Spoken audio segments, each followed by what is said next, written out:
वहीं बागेश्वर बाबा के नाम से जाने जाने वाले धीरेन्द्र शास्त्री ने एक बयान दिया है, जिसके बाद से जो सरगर्मियां हैं वो बढ़ती हुई नजर आ रही हैं। उन्होंने हिंदू धर्म को लेकर ये बयान दिया। तो बागेश्वर धाम सरकार के पीठाधीश्वर आचार्य धीरेन्द्र कृष्ण शास्त्री ने हिंदू राष्ट्र को लेकर ये बड़ा बयान दे दिया है। छत्तीसगढ़ की राजधानी रायपुर में धीरेन्द्र शास्त्री ने कहा कि मैं जल्द ही संभल जाऊंगा। देश का कोई कोना ऐसा नहीं होगा जहां मैं ना जाऊं। हम हिंदू विरोधियों को या तो देश छोड़ने पर मजबूर कर देंगे या फिर उनकी घर वापसी करा देंगे। आई लव मोहम्मद और आई लव महादेव विवाद पर धीरेन्द्र कृष्ण शास्त्री ने कहा है कि आई लव मोहम्मद में कुछ गलत नहीं है, आई लव महादेव इसमें भी कुछ गलत नहीं होना चाहिए। लेकिन अगर आप सर तन से जुदा का नारा लगाएंगे तो ना तो कानून और ना ही हिंदू आपको छोड़ेंगे। हाल ही में हुई पत्थरबाजी की घटनाओं पर बागेश्वर धाम सरकार आचार्य धीरेन्द्र कृष्ण शास्त्री ने कहा कि विदेशी ताकतों द्वारा पूरे भारत में हिंदुओं को डराने का दुष्प्रचार फैलाया जा रहा है। होली, दुर्गा प्रतिमा और राम जुलूस पर पत्थरबाजी हिंदुओं को डराने की सबसे बड़ी प्रायोजित साजिश है। ये सबसे बड़ा ट्रेंड बन गया है। इसलिए हम हिंदुओं का डर दूर करने और हिंदुओं को जगाने के लिए पूरे देश में पदयात्राएं कर रहे हैं। वो कोई बुराई नहीं, आई लव मोहम्मद में, आई लव महादेव में भी बुराई नहीं होनी चाहिए। पर यदि आप सरपन से जुदा का नारा दोगे तो न कानून छोड़ेगा न इस देश के हिंदू छोड़ेंगे।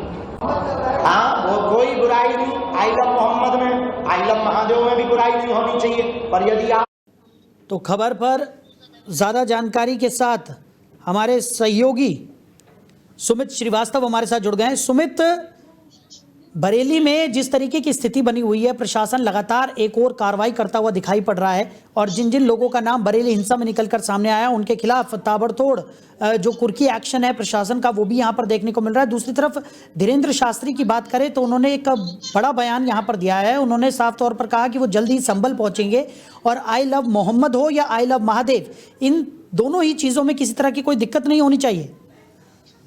जी बिल्कुल, आपको बता दूं साहिल, जिस तरीके से जो बाबा बागेश्वर धीरेन्द्र शास्त्री का जो कहना है, जो मशहूर कथावाचक है, इनका साफ तौर पर यह भी कहना है कि सर कहा कि यदि ये लगाया तो कानून नहीं छोड़ेगा। लेकिन अक्सर अपने बयानों को लेकर जो सुर्खियों में रहने वाले बाबा धीरेन्द्र शास्त्री हैं, इन्होंने बरेली के लिए भी कहा कि बरेली भी पहुंच के और आई लव मोहम्मद जो है वो कहना गलत नहीं होगा, और मगर आई लव महादेव भी कहना गलत नहीं होगा। और आपको ये भी बता दूं, धीरेन्द्र कृष्ण शास्त्री ने जो सर तन से जुदा को नारे को लेकर के कहा था, और आपको ये भी बता दूं बरेली में जो माहौल तौकीर रजा जो 26 तारीख को विवाद के बाद में स्थिति जो है वो सामान्य हो गई थी। हालांकि पुलिस प्रशासन का एक्टिव रहना, इसी वजह से ये सब चीजें समझ लीजिए कह लीजिए कि सही हो पाया, अन्यथा की स्थिति में बहुत ज्यादा हाथ बिगड़ सकते थे। और बात करें अगर डॉक्टर नफीस खान की, तो उनके भी रजा पैलेस को जो है ध्वस्तीकरण की कार्रवाई करी गई है और ऐसे और लोगों को भी चिन्हित किया जा रहा है जो लोग इसमें इन्वॉल्व थे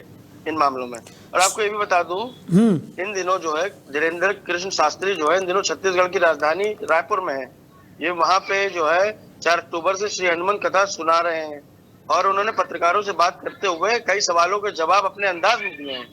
इस दौरान आई लव मोहम्मद को लेकर के जो सवाल किया गया, उन्होंने कहा इसमें कोई बुराई नहीं है। बागेश्वर ने कहा कि आई लव महादेव में भी बुराई नहीं होनी चाहिए। बागेश्वर जो बाबा हैं उन्होंने जो है कोई बुराई नहीं है इस बात को कहा है। उसको इस बयान को लेकर तमाम ही सुर्खियों में बने हुए हैं। बिल्कुल। और सुमित, अगर सबसे बड़े बयान की बात करें तो उन्होंने साफ तौर पर यह कह दिया कि हिंदू विरोधियों को या तो देश छोड़ने पर मजबूर हम कर देंगे या फिर उनकी घर वापसी करा देंगे।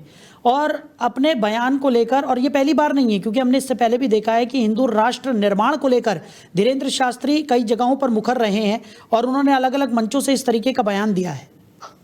जी बिल्कुल, आपको बता दूं, जो इनका साफ तौर पर कहना है कि भारत को जो हिंदू राष्ट्र बनाने को लेकर मुहिम चलाने वाले धीरेन्द्र कृष्ण शास्त्री कई बार अपने विवादित बयानों में लेकर चर्चा में रहते हैं। और अब एक बार जो है उनका बयान वायरल हो गया है। पिछले दिनों जो कानपुर में सबसे पहले आई लव मोहम्मद को लेकर के जो पोस्टर लगाया गया था, बिना अनुमति के लगाया गया था, पोस्टर को लेकर के आपत्ति जाहिर करी थी। तो हमेशा से ही जो है ये सुर्खियों में बने रहने का इनका काम होता है। और वो बरेली आएंगे, इस बात का भी जो है पुष्टि हो चुकी कि बरेली आकर के भी वो जो आई लव मोहम्मद को लेकर के, हालांकि अब क्या कुछ वो कहते हैं बरेली में आने के बाद इसका तो अंदाजा नहीं लगाया जा सकता है। हालांकि अब देखने वाली बात होगी साहिल। चलिए सुमित, हमारे साथ जुड़ने के लिए, इन तमाम जानकारियों के लिए आपका बहुत शुक्रिया। तो एक तरफ लगातार बरेली हिंसा मामले में प्रशासन का एक्शन जारी है तो दूसरी तरफ धीरेन्द्र शास्त्री ने भी ये बड़ा बयान हिंदू राष्ट्र को लेकर दे दिया। उन्होंने साफ तौर पर कहा कि हिंदू विरोधियों को सबक हम सिखा कर रहेंगे, या तो उन्हें देश छोड़ने पर मजबूर कर दिया जाएगा या फिर उनकी घर वापसी हम करा कर रहेंगे।